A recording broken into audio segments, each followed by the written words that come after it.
Namaste and welcome, Alessandro. Alessandro Namaste. is an artist, a photographer, and thank you for being here. And today I want just to go deeper with you because I've seen that you a lot of time work with yoga teachers. So my question is this: how an artist, a photographer, manage to to record the beauty in a pose? How you manage to create that moment?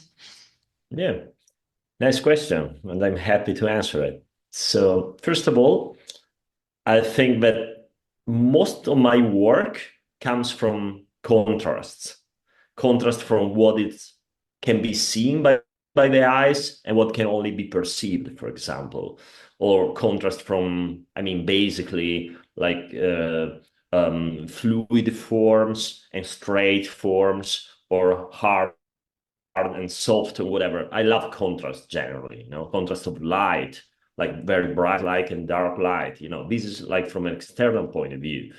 But the first thing, there are several things that are also a little bit more, let's say, philosophical, if I can say it, that, stimulates my imagination and my creativity when photographing yoga pose.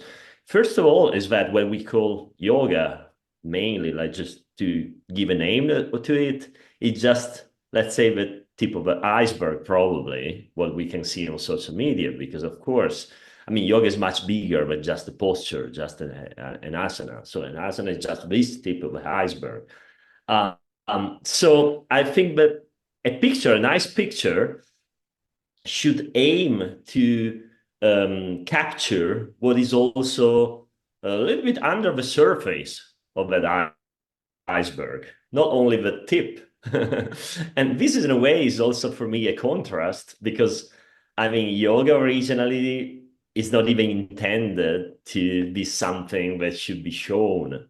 It should be something you should do mainly for yourself, like exactly even for your higher self, for the, for merging your, individual self to the higher self. This is a high goal, but whatever, not to impress others. So there's a contradiction or contrast in a way, and the basic idea of photographing yoga. And I find it also challenging. I don't find it like frustrating because say, oh, I can't capture. No, it's a challenge for me. So so I just want to add another thing, that is, for example, when I photograph dancers, with dancers is much easier and is much more on the external, because of course they have an inner work they do, of course, but all dances, both classical dance, modern dances, whatever, are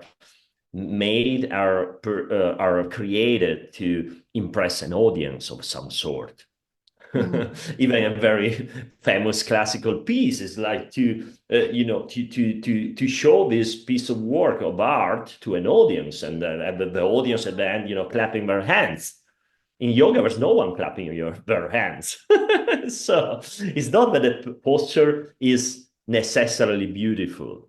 It is, in my opinion, it is. They might be because maybe they follow some, I don't know, divine inner like geometry, whatever. But it's not the intention what's behind it. So for me, it's a nice challenge, and it's about showing what can be seen by the eyes, but also what can be only what lies a little bit underneath the surface, as I was saying before. So it's very challenging, very interesting. Yeah. Thank you very much. Very interesting your opinion because yes, yoga is not something that you want to let others see, but at the same time, it's so beautiful. So really, really interesting. Thank you so much. And this You're is the welcome. way how you create a piece of art because actually photography is art. So it's beautiful. So thank you very much for answering this question and You're see welcome. you for the next time, let's say.